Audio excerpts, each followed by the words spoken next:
Hi guys, this is अनुज और आप देख रहे हो लेमन लो। आज हम डिस्कस करेंगे। आज एक जो स्टूडेंट्स CUT PG 2023 की तैयारी कर रहे हैं, स्पेशली जो LLM के लिए तैयारी कर रहे हैं, तो उनके लिए मैं एक सेशन लेके आया हूँ। क्योंकि उनका जो सिलेबस था, पार्ट ए का सिलेबस था, तो कुछ क्यूरी आ रही थी कि सर पार्ट ए का जो सिलेबस है उसमें क्या पढ़ा जाए क्या नहीं पढ़ा जाए, क्योंकि 25 क्वेश्चन पार्ट ए में आते हैं। और CUT जो PG 2023 का जो LLM का जो एग्ज़ाम होगा इस बार और ज़्यादा टफ होगा, क्योंकि पिछली बार का जो पेपर था उसमें DU इंक्लूड नहीं थी, दिल्ली यूनिवर्सिटी इंक्लूड नहीं की गई थी। लेकिन इस बार का जो पेपर है उसमें दिल्ली यूनिवर्सिटी को भी इंक्लूड कर लिया गया है। तो इस बार का जो पेपर होगा वो रियली इंटरेस्टिंग होगा। कट ऑफ इसमें बहुत ज़्यादा जाने की चांसेस होगी, क्योंकि जो जो फर्स्ट प्रेफरेंस पे रहेगा वो सभी उसमें DU ही सेलेक्ट करेंगे। और बाकी जैसे BHU हो गई, वो भी प्रोमिनेंट यूनिवर्सिटी, तो उसके बाद में BHU या DU इनमें थोड़ा ज़्यादा रहेगा। तो जो स्टूडेंट स्पेशली जो LLM के लिए तैयारी कर रहे हैं उनके लिए पार्ट ए और पार्ट बी, जो आपके जो 25 क्वेश्चन आपके जनरल जो पार्ट ए का जो सिलेबस है उसके जो 25 क्वेश्चन है वो बड़ा इंपॉर्टेंस रखेंगे। हालांकि मैं इसके बाद में एक सेशन लेके आऊँगा जिसमें जो पिछले साल का जो CUT 2022 का जो पेपर है उसका मैं वीडियो लेके आऊँगा। जो नेक्स्ट या जब भी मेरे को टाइम मिल जाएगा मैं आपके लिए वो वीडियो लेके आ जाऊँगा जल्दी ही। तो उसमें मैं आपको क्वेश्चन बताऊँगा, क्वेश्चन आपको किस किस तरीके से आए हैं, क्योंकि सिलेबस बहुत ज़्यादा वास्ट है आपका। जब आप LLM का जो सिलेबस उठा के आप चेक करोगे साइट पे जाके, तो आप देखोगे कि उसमें बहुत ही ज़्यादा एक 15 पेज का सिलेबस जारी किया गया है इन लोगों ने। और टोटल अगर लॉ के सब्जेक्ट की बात करूँ तो लॉ के सब्जेक्ट टोटल 32 के लमसम जो भी पूरा LLB का सिलेबस है पूरा इंक्लूड कर रखा है लॉ का। तो उसके साथ जो 25 क्वेश्चन आपके पार्ट ए के हैं, तो पार्ट ए का सिलेबस मेंशन नहीं कर रखा, तो उसी से रिलेटेड मैंने सोचा कि एक सेशन लेके आया जाए। तो जो स्टूडेंट्स LLM की तैयारी कर रहे हैं वो इस वीडियो को देखें ना, तो बाकी आप स्टॉप कर दीजिए, कोई मतलब नहीं आगे देखने का ना। तो अब डिस्कस करते हैं इसमें। तो देखो, जो जो स्टूडेंट्स LLM की तैयारी कर रहे हैं उनका जो पेपर है वो है CO क्वेश्चन पेपर 2014। इसका क्या मतलब होता है? इसका मतलब होता है कॉमन, ओके ओके, इसका जो मतलब होता है कॉमन क्वेश्चन पेपर है आपका। Common question paper 2014, question paper 14 ये आपका कोड है इस पेपर का, LLM का। इसके आगे हम देखते हैं। देखो, इसके सिलेबस की जब हम बात करें, इसके पैटर्न की जो बात करते हैं, जो इनके सिलेबस में दे रखा है वो ये दे रखा है कि there will be 1 question paper होगा आपका, और 1 क्वेश्चन पेपर है और 100 क्वेश्चन होंगे आपके। 100 क्वेश्चन को डिवाइड कर रखा है 2 पार्ट्स में, एक है आपका पार्ट ए और एक है आपका पार्ट बी। पार्ट ए और part B question paper 2 parts में डिवाइड कर रखा है। अब पार्ट ए में आपके पास क्या क्या होगा? तो पार्ट ए में आपके पास 25 क्वेश्चन होगा, जो बेस्ड होगा ये 4 टॉपिक्स के ऊपर। ये 4 टॉपिक्स के ऊपर बेस्ड होगा, जिसमें आपका जो पहला है वो है लैंग्वेज कंप्रीहेंशन, वर्बल एबिलिटी, और सेकंड है जनरल अवेयरनेस यानी GK के क्वेश्चन आएंगे कुछ। इसके अलावा जो थर्ड है मैथमेटिक्स और क्वांटिटिव एबिलिटी, इसके क्वेश्चन भी पूछे गए हैं, जो कि मैं जो CUT 2022 का पेपर है अगर आप उसको देखोगे तो उसमें देखोगे क्वेश्चन तो हालांकि मतलब इतने टफ नहीं थे, लेकिन इससे पूछे गए थे क्वेश्चन। एनालिटिकल स्किल्स मतलब वही आपकी रीजनिंग होगी, ठीक है। तो अब इनका सिलेबस क्या क्या है, क्योंकि ये तो शॉर्ट में दे रखा है। अब इनका डिटेल सिलेबस मैं हालांकि स्पेशली मेंशन नहीं कर रखा, लेकिन मैंने कुछ सोर्सेज से लेके आया हूँ, वो मैं बताऊंगा कहाँ कहाँ से। इसके अलावा देखो, जैसे कि मैंने आपकी शुरू में टाइटल मेंशन कर रखा है UGC net law. UGC net law का जो जनरल पेपर है उससे कितना रिलेटेड है या कितना मिलता जुलता ये सिलेबस है, वो भी हम आगे इसमें डिस्कस करेंगे। तो अब हम देखते हैं कि जो देखो, पार्ट बी का जो सिलेबस है जिसमें आपके 15 क्वेश्चन पूछे जाएंगे, वो मैं इस वीडियो में डिस्कस नहीं करूँगा, क्योंकि ये सेशन बहुत ज़्यादा लंबा हो जाएगा। तो उसके लिए मैं अलग से एक सेशन लेके आ जाऊँगा, अगर आप स्टूडेंट्स की अगर ज़्यादा ठीक ठाक रेस्पॉन्स रहा तो, जो कि सब्जेक्ट स्पेसिफिक नॉलेज है, तो इसका हम अलग से वीडियो डिस्कस करेंगे। ये जो वीडियो रहेगी वो सिर्फ और सिर्फ आपकी पार्ट ए से रिलेटेड रहेगी, पार्ट ए से रिलेटेड, ठीक है। अब हम देखते हैं इसमें पार्ट ए में क्या क्या है। तो जो स्टूडेंट्स, इससे पहले मैंने एक वीडियो अपडेट की थी LLB स्टूडेंट्स के लिए, जो स्टूडेंट्स LLB 3 ईयर की तैयारी कर रहे हैं उनके सिलेबस में रिलेटेड मैंने एक वीडियो डिस्कस की थी। तो चूंकि देखो, PG में उसको LLB 3 ईयर को भी वो उसमें कंक्लूड कर रखा है, और इसके अलावा जो PG का जो सिलेबस है आपका, उसमें आपको LLM में भी LLM भी PG में, CUT PG में आ रहा है, और LLB 3 ईयर भी आपका CUT PG में आ रहा है। तो चूंकि ये दोनों ही कॉमन क्वेश्चन पेपर है, वो कॉमन क्वेश्चन पेपर 11 है, ये कॉमन क्वेश्चन पेपर 14 है। इसके अलावा एक एमबीए का पेपर और था जो कि मैंने पिछले वीडियो में डिस्कस किया था, क्योंकि कुछ सिलेबस आपका क्लैश हो रहा था, तो उसी से रिलेटेड उसका कुछ सिलेबस है वो ही मैंने यहाँ पे लिया है, क्योंकि अलग से इसका सिलेबस स्पेशली मेंशन नहीं कर रखा। लेकिन चूंकि जनरल पेपर है तो जनरली क्वेश्चन आएंगे, इतना मतलब ज़्यादा हार्ड वो क्वेश्चन तो नहीं रहते। लेकिन अगर आप बेसिकली अगर आप ये जो एलएलबी के स्टूडेंट जो कॉमन पेपर की तैयारी कर रहे हैं तो वही सिलेबस जनरल इनका रहता है। अलग से इन्होंने ऐसा कुछ मेंशन नहीं कर रखा जो सीयूटी पीजी अगर आप देखोगे सिलेबस में। तो देखो, जो अगर डिटेल सिलेबस की बात कर रहे हैं जनरल इंग्लिश कंप्रीहेंशन की, तो ये है हिंदी कंप्रीहेंशन की, ये है ये चूँकि एलएलबी और एमबीए, एलएलबी क्वेश्चन पेपर 11 और क्वेश्चन पेपर 12, हाँ क्वेश्चन पेपर 12 के स्टूडेंट्स की जो तैयारी कर रहे हैं, ठीक है, क्वेश्चन पेपर 12, तो क्वेश्चन पेपर 11 और क्वेश्चन पेपर 12 के स्टूडेंट्स के लिए ये सिलेबस दिया गया है। तो जो जनरल पेपर रहेगा इसी सिलेबस से रिलेटेड आपके क्वेश्चन आएंगे, अलग से कुछ नहीं आने वाला, जहाँ तक मेरा नॉलेज है। तो देखिए, इसमें हम देखते हैं, सबसे पहले तो मैं आपको बता देता हूँ कि जो हिंदी पाठ्य बोधन या कंप्रीहेंशन का सिलेबस है, ये सिर्फ और सिर्फ आपके एलएलबी और एमबीए के लिए है, एलएलएम के लिए नहीं है। क्योंकि जब आप पिछले साल का पेपर उठा के देखोगे 2022 का, तो उसमें कोई भी हिंदी में क्वेश्चन नहीं दे रखा, हिंदी में क्वेश्चन नहीं दे रखा पिछले साल के एलएलएम के जो पेपर है उसमें। आपके इंग्लिश कंप्रीहेंशन की बात कर लेते हैं कि क्वेश्चन क्या क्या किस तरीके से पूछे जाते हैं। मैं आपको फिर आपको जो नेक्स्ट सेशन आएगा उसमें डिटेल से क्वेश्चन डिस्कस करेंगे, तो आपको पता चल जाएगा कि कहाँ से क्या क्या चीज़ें रिलेट कर रही हैं। तो इंग्लिश कंप्रीहेंशन का सिलेबस था, मैंने पिछली वीडियो में डिस्कस किया था। आपके ग्रामर से रिलेटेड क्वेश्चन आएंगे, जैसे करेक्ट सेंटेंस हो गया, करेक्ट सेंटेंस करवाएगा आपका, है ना। स्पेल्ड वर्ड हो गया, मतलब जो स्पेलिंग आपकी चेक की जाएगी, 4 ऑप्शन दे देगा कि डिफरेंट स्पेलिंग क्या होती है, आपको उसमें मिलान करवा लेगा वर्ड को, उसके एंटोनिम सिनोनिम्स हो गया, है ना, एरर्स हो गए, jumble para, sentence correction, improvement, reading comprehension. ये हालांकि नहीं आएगा, मैं आपको बता दूं। रीडिंग कंप्रीहेंशन का मतलब वो एक जो पैराग्राफ होता है उसको पढ़ करके आप आंसर देने होते हैं। तो पिछले साल तो ये पूछा नहीं गया, इस बार का मैं कह नहीं सकता। पैराग्राफ कंप्लीशन हो गया आपका, one word substitution, synonyms, antonyms, idiom phrase है। तो ये आपका इंग्लिश कंप्रीहेंशन का सिलेबस होगा। तो इसमें से आपको बहुत सिंपल क्वेश्चन आएंगे, ज़्यादा इतना हार्ड टफ रहता नहीं है ये मामला, है ना। और इसमें से ये आएगा नहीं, ये मैंने इसलिए स्पेशली लगाया है क्योंकि जब कुछ स्टूडेंट्स अगर जैसे मैं कहता तो जाके सिलेबस वहाँ पे चेक करते, तो इसलिए मैंने पहले ही यहाँ पे लगा दिया कि हिंदी पाठ्य बोधन का जो सिलेबस है वो एलएलबी के लिए है। एलएलबी में स्टूडेंट सेलेक्ट कर सकते हैं, चाहे आप इंग्लिश कंप्रीहेंशन करें या हिंदी कंप्रीहेंशन, जो भी आपको उचित लगे वो आप चूज़ कर सकते हो कोई एक। लेकिन एलएलएम में ये वाला सिस्टम नहीं है। एलएलएम में अगर आपको क्वेश्चन है वो सारे इंग्लिश में आएंगे, 25 तक जो आपके क्वेश्चन आएंगे, 1 से 25 तक वो इंग्लिश में क्वेश्चन रहेंगे।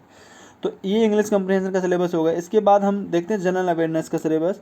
तो जनरल अवेयरनेस में किस तरीके के क्वेश्चन आते हैं, तो वो देखो ये रिलेटेड रहा। ये भी मैंने आपका एलएलबी का जो सिलेबस है, आपका जीके का सिलेबस है एलएलबी का, उस सिलेबस से मैंने उठाया है इसको।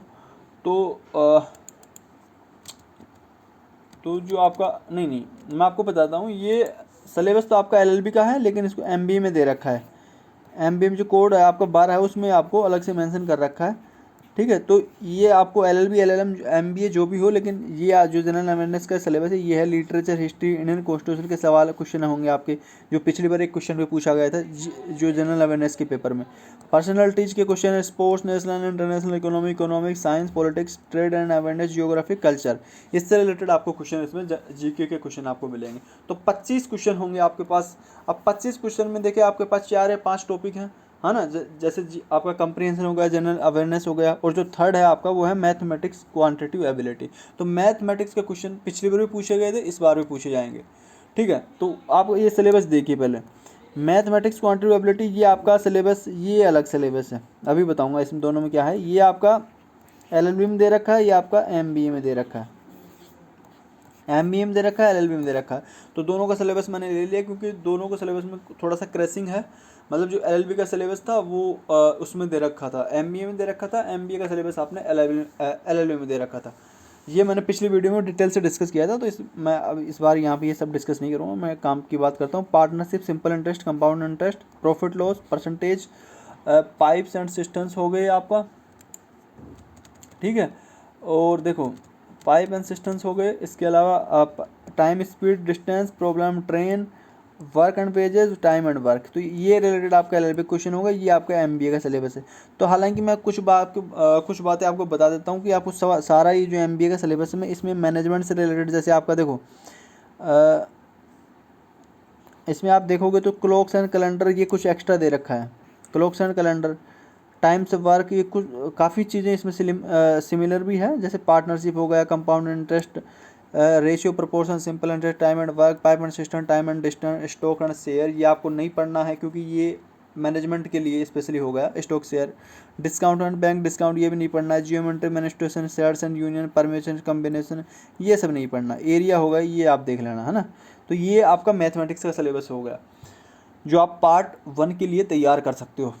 इसके अलावा जो आपका 4th है वो हम देखते हैं। अच्छा, जो कि मैंने शुरू में स्टार्टिंग में आपको एक चीज़ें बताई थी, देखो मैंने जब ये वीडियो स्टार्ट की थी क्योंकि मैंने सोचा कि यार दोनों का कंपैरिजन किया जाए, क्योंकि जो यूजीसी नेट, भाई जब एलएलएम करोगे तो आप यूजीसी नेट की तैयारी करोगे, तो वो मैंने कंपैरिजन किया था इस सिलेबस का कि कहाँ कहाँ क्या क्या मैच कर रहा है।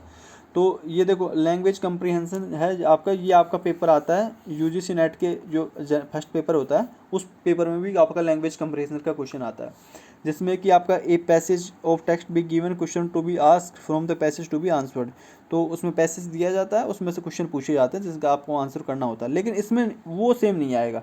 इसमें ऐसा पैसेज का जो पिछली बार का पेपर था उसमें ऐसा कुछ सीन दे नहीं रखा था, तो इसलिए आपको उस तरीके से तो तैयारी नहीं करनी है जो कि नेट में पूछा जाता है। लेकिन मैंने ये आपको ये कंपैरिजन किया कि जो कंपैरिजन का जो क्वेश्चन होता है वो नेट में भी पूछा जाता है और इसके अलावा आपका CUT PG में भी पूछा जा रहा है।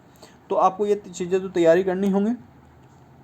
सेकंड जो आपका मैंने ये किया था बात जनरल अवेयरनेस की, तो जनरल अवेयरनेस का मतलब जो अगर आप देखोगे जो यूजीसी नेट का जो पेपर होता है तो उसमें जनरली ऐसा कुछ पूछा नहीं जाता जीके जैसे रिलेटेड, मतलब और सिलेबस आगे देखते हैं। मैथमेटिक्स, तो मैथमेटिक्स का यूजीसी नेट में पूछा जाता है, तो ये तो आपका एलएलबी का सिलेबस, एमबीए का सिलेबस हो गया। और इसके अलावा हम देखो ये आपका नेट का सिलेबस है, ये आपका नेट का सिलेबस है। तो जो स्टूडेंट्स नेट की प्रिपरेशन कर रहे हैं या मतलब जो एलएलबी, भाई अगर आप जब एलएलएम करोगे तो ओबियसली बात है नेट तो आपको देना ही होगा, अगर आप टीचर बनने के लिए कर रहे हो तो स्पेशली। तो ये जो स्टूडेंट नेट की तैयारी कर रहे हैं तो उसमें मैं आपको बता देता हूँ कि ये आपका नेट का सिलेबस है जो कि मैथ और रीजनिंग से जो CUT PG में पूछा जा रहा है मैथमेटिक्स, और ये मैथमेटिक्स एंड रीजनिंग, और ये आपकी उसमें भी आ रही है यूजीसी नेट में भी। तो टाइप्स ऑफ रीजनिंग हो गया आपका। इसके अलावा number series, letter series, code and relationships, mathematical aptitude में जैसे फ्रैक्शन, टाइम एंड डिस्टेंस, जो कि आपके मैंने अभी जो सिलेबस डिस्कस किया था उसमें भी ये सब चीज़ें थी। रेशियो हो गया, प्रोपोर्शन हो गया, परसेंटेज हो गया, profit loss, interest and discounting, average, ये सब आपका नेट में भी आता है और ये आपका इसमें LLB में पूछा गया है। ऊपर देखो, ठीक है, जो LLB का जो स्टूडेंट पेपर दे रहे हैं या जो LLM का दे रहे हैं तो उनमें भी ये सब पूछा जाएगा। इसके अलावा आगे हम चलते हैं। देखो एनालिटिकल स्किल्स, एनालिटिकल स्किल्स की बात करें तो ये आपके LLM का जो पार्ट 1 है उसमें दे रखा है, लेकिन एनालिटिकल स्किल्स की जब हम बात करते हैं तो ऐसा कुछ जनरली मेरे को खास मिला नहीं है सिलेबस के लिए। तो मैंने ना जो लॉजिकल रीजनिंग होती है, लॉजिकल रीजनिंग में देखो एनालिटिकल स्किल्स का इसमें दे रखा है, यहाँ पे मेंशन कर रखा है एनालिटिकल रीजनिंग का, ठीक है। लेकिन ये जनरली वही क्वेश्चन हो गए कि लॉजिकल रीजनिंग का अलग से इन्होंने एनालिटिकल स्किल क्या रखा है, तो वही है। मतलब जनरली इससे क्वेश्चन भी पूछे गए हैं आपके, जैसे linear arrangement, matrix, sequencing, cause and effect, statement, suggestion. तो ये बाकी सिलेबस, तो ये वाला सिलेबस यहाँ तक सेम है।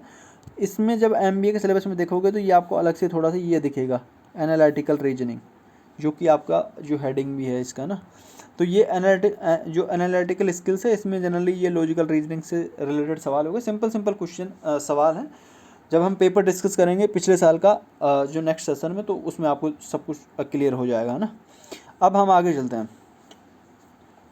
लॉजिकल रीजनिंग जो कि अभी मैंने यहाँ पर डिस्कस किया कि ये तो आपका CUT LLB का सिलेबस हो गया आपका, ये CUT MBA का सिलेबस होगा। कॉमन क्वेश्चन पेपर 11 और कॉमन क्वेश्चन पेपर 12, ये आपका लॉजिकल रीजनिंग का होगा। इसके अलावा जो आपकी रीजनिंग पूछी जाती है, लॉजिकल रीजनिंग होती है, वो आपके नेट के सिलेबस में भी आती है। तो जो स्टूडेंट्स नेट की तैयारी करेंगे तो उनके लिए भी वो बेनिफिशियल रहेगा। अगर आप अभी आपके पास टाइम है तैयारी करने के लिए तो वो आप इसमें देख सकते हो। इसमें थोड़ा हालांकि नेट के लिए सिलेबस जो पेपर फर्स्ट है उसका सिलेबस थोड़ा सा वाइड है, वो हम देखते हैं कैसे है। Understanding of the structure of arguments, इसमें आपको डिफरेंट है, जैसे आर्ग्यूमेंट फॉर्म्स, नहीं रुको, जैसे आपका आर्गुमेंट फॉर्म्स हो गया, structure of category categorical proposition हो गया, mood and figure, formal and informal फैलेसीज, use of language connotation and denotation, terms, classical square of opposition, ये हो गया। इसके अलावा आगे देखते हैं हम इसके अलावा देखो evaluating and distinguishing deductive and inductive reasoning. हालांकि ये मैं पहले ही मेंशन कर देता हूँ कि ये आपके सीयूटी में ऐसे क्वेश्चन आएंगे नहीं, सिंपल पेपर आता है, ज़्यादा कुछ आता नहीं है। ये हो गया आपका एनालॉजी हो गया, वेन डायग्राम हो गया, simple and multiple use for establishing validity of arguments.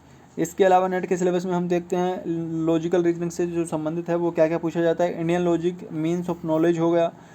इसके अलावा जो आपका प्रमाणस हो गया, जैसे perception, inference, comparison, verbal testimony, implication, non apprehension, तो ये सब हो गया। इसके अलावा स्ट्रक्चर एंड काइंड्स ऑफ आपका इन्फ्रेंस, इनवेरिएबल रिलेशन और फैलेसीज ऑफ इन्फ्रेंस, तो ये सब आपके नेट के सिलेबस में रीजनिंग से संबंधित जो आपका पेपर जो आपका टॉपिक है, जो यूनिट है आपकी 6 पेपर फर्स्ट में, उसमें पूछा जाता है। तो आप ये चीज़ें कंपैरिजन करके देख सकते हो कि जो एनालिटिकल स्किल्स से रिलेटेड जो लॉजिकल रीजनिंग है वो आपके एलएलबी में इस तरीके का ये सिलेबस है।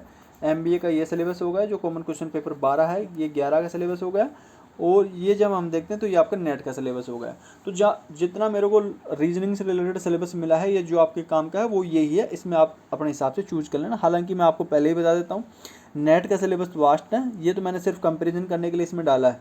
सीयूईटीज में बहुत सिंपल क्वेश्चन आते हैं, जब आप पेपर देखोगे तो आपको पता चल जाएगा। इतना मतलब इतना सब नहीं पूछा जाता, मतलब बेसिक जो चीज़ें होती हैं वो आपके पार्ट फर्स्ट में आएंगे, है ना। आपका जो इसके अलावा मैं आपको बता देता हूँ, देखो डाटा इंटरप्रिटेशन की बात करते हैं तो ये आपका जो एमबीए में पूछा जाता है, लेकिन सिलेबस में दे रखा है आपके एलएलबी में, सिलेबस में दे रखा है आपके एलएलबी में, और पूछा जाता है ये एमबीए में। इसके अलावा ये जो डाटा इंटरप्रिटेशन जो रिलेटेड है वो आपका नेट के सिलेबस में पूछा जाता है, जो फर्स्ट पेपर है आपका नेट का उसमें पूछा जाता है। तो देखो डाटा इंटरप्रिटेशन में क्या क्या है आपका, pie chart, line chart, bar graph, tabular graphs, mixed graphs, data sufficiency graph, number of systems, और इसके अलावा आपका टेबुलेशन हो गया, है ना, और सेट एंड वेन डायग्राम। जब हम इसमें नेट के सिलेबस में देखते हैं तो sources and acquisition and classification of data, quantitative and qualitative data, graphical representation में आपका देखो बार चार्ट, जो कि बार ग्राफ यहाँ होगा, हिस्टोग्राम, पाई चार्ट आपका यहाँ होगा, टेबल चार्ट और टेबुलर चार्ट भी हो गया, line chart and mapping of data, data interpretation and data and governance, तो ये भी आपका नेट के सिलेबस में पूछा जाता है। तो नेट का सिलेबस वास्ट हो गया, ये आपका एलएलबी का सिलेबस है। और एलएलएम के सिलेबस में ऐसा डाटा इंटरप्रिटेशन मेंशन नहीं कर रखा, लेकिन हो सकता है 1-2 क्वेश्चन आ भी जाएँ, बस इतना ही है, ज़्यादा कुछ नहीं है। अब इसके अलावा आईटी से रिलेटेड हम बात कर लेते हैं। हालांकि ये आपके मैं पहले ही बता देता हूँ एलएलएम के सिलेबस में मेंशन नहीं कर रखा है, लेकिन चूंकि ये आपके एलएलबी के सिलेबस में दे रखा है ये चीज़ें, है ना, तो इसलिए मैं सोचा कि इसको भी डिस्कस कर लेते हैं। कंप्यूटर बेसिक्स की जब हम बात करते हैं, देखो कंप्यूटर बेसिक्स की जब हम बात करते हैं तो ये आपके दे रखा है एलएलबी के सिलेबस में, लेकिन इसको मेंशन कहाँ पे कर रखा है, जो एमबीए का डिटेल सिलेबस है वहाँ पे इसको मेंशन कर रखा है, दे रखा है आपके कहाँ पे, मतलब एमबीए के सिलेबस में दे रखा है और मेंशन कर रखा है एलएलबी के सिलेबस में, जो कि मैंने पिछली वीडियो में डिटेल से डिस्कस कर दिया, तो वापस डिस्कस नहीं करेंगे इन सब चीज़ों को। नेट के सिलेबस की जब हम बात करते हैं तो इसको देख लो थोड़ा सा, फंडामेंटल्स ऑफ कंप्यूटर एब्रीवेशन, तो एब्रीवेशन तो यहाँ भी पूछा जाता है कि शॉर्टकट जो की होती है कंप्यूटर की वो जनरली पूछ लेते हैं। कंप्यूटर शॉर्टकट की हो गया आपका, और terminology, Microsoft window, office, MS Word, MS power point, MS Excel, MS SS, MS Outlook, तो ये सारी चीज़ें होगी बेसिक नॉलेज कंप्यूटर का। Types of computer, storage devices, hardware and software में, input and output devices, internet, computer network, website, web browser, और आपका इसमें होगा computer virus and important computer related terms, तो ये आपका एलएलबी का सिलेबस हो गया। अब हम एक चीज़ और देखते हैं, जब नेट के सिलेबस की बात करते हैं हम यहाँ पे, तो basics of intranet, email, audio video conferencing, तो इन सब का बेसिक्स हो गया। डिजिटल इनिशिएटिव की जब हम बात करते हैं तो ये देखो digital initiative in higher education system और आईसीटी एंड गवर्नेंस, तो ये आपके नेट के सिलेबस भी हो गया, और मैंने एलएलबी, एलएलएम, एमबीए का सारा का सिलेबस मैंने डिस्कस कर दिया है इस वीडियो में। मैंने आपका कुछ भी सिलेबस लेफ्ट नहीं किया है। तो जो स्टूडेंट्स तो जो स्टूडेंट्स पार्ट ए की तैयारी कर रहे हैं, ठीक है, अगर आप पार्ट ए की तैयारी कर रहे हैं तो स्पेशली फोकस 25 क्वेश्चन हैं आपके, और 25 क्वेश्चन आपकी रैंक डिसाइड करने में बहुत ज़्यादा इंपॉर्टेंट भूमिका निभाएंगे। इसके अलावा आपके 75 क्वेश्चन आएंगे, आपके 75 क्वेश्चन आएंगे लो के आपके। तो आपको तय करना है कि 25 क्वेश्चन को आप किस प्रकार से हैंडल करते हो, यही आपकी जो रैंक होगी वो डिसाइड करेंगे कि आपको DU BHU या फिर आपको कौन सी यूनिवर्सिटी उसमें मिलेगी। क्योंकि जो ऑब्वियसली बात है कि जो स्टूडेंट्स जिनकी हायर रैंक रहेगी वो DU में अप्लाई करेंगे। तो उस हिसाब से आपको ये जो 25 क्वेश्चन है, मेरे को लगा कि ये सब इनका सिलेबस डिस्कस करना चाहिए, क्योंकि इनको दे नहीं रखा था, इनको स्पेशली पार्टिकल रूप से यहाँ पे दे नहीं रखा था। जो आपके ब्रोशर, जो LLM का ब्रोशर जारी किया है इन्होंने सिलेबस का, उसमें लो का तो सिलेबस मेंशन कर रखा है, उसमें तो 32 सब्जेक्ट्स हैं, लेकिन पार्ट ए का जो पार्ट ए का जो सिलेबस है वो कहीं पे मेंशन नहीं कर रखा किसी पेपर के लिए। जैसे आपका M.Ed हो गया या जो भी जितने भी आपको पेपर दे रखे हैं उनमें पार्ट ए का सिलेबस मेंशन नहीं कर रखा, बस ये कह रखा कि general awareness, comprehension, verbal ability, quantitative ability, mathematics, तो उनका डिटेल सिलेबस। तो इनका जब मैंने ये डिफरेंट उठाया है सिलेबस, जैसे कॉमन पेपर आपका LLB का हो गया, तो ये इसी से रिलेटेड जो जनरल क्वेश्चन होते हैं वो इसी से, ये सेम ही सिलेबस होता है, अलग से कुछ होगा नहीं। और रही बात क्वेश्चंस की, या पिछले साल के जो पेपर हैं उसमें कैसे क्वेश्चंस पूछे गए हैं, वो बड़ा इंटरेस्टिंग होगा, अगला सेशन में लेके आऊँगा। आप जुड़े रहिए हमारे साथ, देखते रहिए लेमन लो। और thank you, have a nice day, bye bye, Tata.